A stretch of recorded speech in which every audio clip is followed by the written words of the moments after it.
Bhavnagar Surat railway connectivity માટે Vande Bharat train શરૂ કરવાના પ્રયત્ન ચાલી રહ્યા હોવાની કેન્દ્રીય રાજ્યમંત્રી નીમુબેન બાંભણિયાએ કરી વાત। એર કનેક્ટિવિટી વધારવાની પણ ચાલી રહ્યા છે પ્રયાસો। આ અંગે કેન્દ્રીય મંત્રાલયને પણ લેખિતમાં કરાઈ છે રજૂઆત।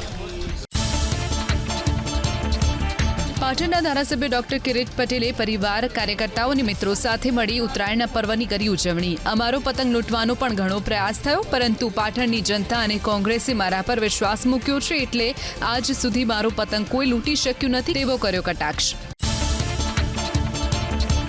શહેર ભાજપ પ્રમુખ પદ પર રિપીટ થવાની વડોદરા શહેરના પ્રવર્તમાન ભાજપ પ્રમુખ ડોક્ટર વિજય શાહે વ્યક્ત કરી આશા। જો વધુ એક વખત પ્રમુખ પદની જવાબદારી મળે અથવા અન્ય પદ મળશે તો આગામી મહાનગરપાલિકાની ચૂંટણીમાં 76માંથી 76 બેઠક જીતવાનું લક્ષ્ય રહેશે તેવી પણ કરી વાત। આગામી સમયમાં યોજાનારી મહાનગરપાલિકાની ચૂંટણીમાં ભાજપની જીત નિશ્ચિત હોવાનું જૂનાગઢના ભાજપ નેતા ગિરીશ કોટેચાનો દાવો।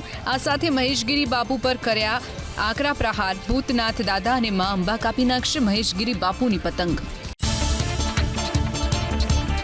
પોરબંદરના ધારાસભ્ય અર્જુન મોઢવાડિયા કાર્યકરો સાથે પતંગ ચગાવી ઉત્તરાયણની ઉજવણી કરી। નરેન્દ્ર મોદીની સરકાર અને ભૂપેન્દ્ર પટેલની સરકારમાં પોરબંદરના વિકાસનો પતંગ વધુ ઉપર જશે તેવી કરી વાત। મકર સંક્રાંતિના પર્વ પર પોરબંદરમાં સત્યનારાયણ મંદિરમાં પતંગનો શણગાર કરાયો હતો। કેન્દ્રીય ગૃહ અને સહકારિતા મંત્રી અમિત શાહે અમદાવાદમાં મનાવી ઉત્તરાયણ। મેમનગર વિસ્તારમાં અમિત શાહે પતંગ ચગાવી લડાવ્યા આકાશી પેચ। મુખ્યમંત્રી ભૂપેન્દ્ર પટેલ ઉપરાંત ઋત્વિજ પટેલ, દેવાંગ દાણી સહિતના ભાજપના નેતાઓ રહ્યા ઉપસ્થિત। ધોરાજીમાં કોંગ્રેસના પૂર્વ ધારાસભ્ય લલિત વસોયાએ ચગાવી પતંગ। અમરેલી લેટરકાંડને લઈ પાટીદાર દીકરી પાયલને ન્યાય આપોના સ્ટીકર સાથે પતંગ ચગાવી। નાના કર્મચારી જ નહીં, અધિકારીઓ સામે પણ કાર્યવાહી કરો તેવી લલિત વસોયાએ કરી વાત। પૂર્વ મુખ્યમંત્રી વિજય રૂપાણીએ પરિવાર સાથે રાજકોટમાં કરી પતંગબાજી। પત્ની અંજલિબેન અને પુત્ર ઋષભ તેમજ પુત્રવધુ સાથે વિજયભાઈ પતંગબાજી કરતા નજરે પડ્યા। અમરેલી લેટરકાંડ મુદ્દે દીકરી પાયલને ન્યાય મળવાનો વિજયભાઈએ વ્યક્ત કર્યો અટલ વિશ્વાસ। યુવાનોએ ડ્રગ્સ સહિતના વ્યસનથી દૂર રહેવું જોઈએ તેવી કરી વાત। અમરેલી ભાજપના નેતા દિલીપ સંઘાણીએ પરિવાર સાથે ચગાવી પતંગ। કોઈનો પણ રાજકીય પતંગ નહીં કાપવાની સંઘાણીએ કરી વાત।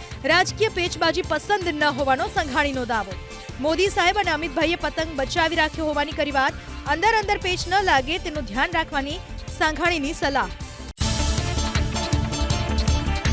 અરવલ્લીના બેલોડામાં મંત્રી ભીખુસિંહ પરમાર ઉત્તરાયણ પર્વની ઉજવણી કરતા જોવા મળ્યા। કાર્યકરો સાથે ભીખુસિંહ પરમારે પતંગ ચગાવ્યો। સંગઠનમાં કોનો પતંગ ચગશે એ સંગઠન નક્કી કરશે તેવી કરી વાત।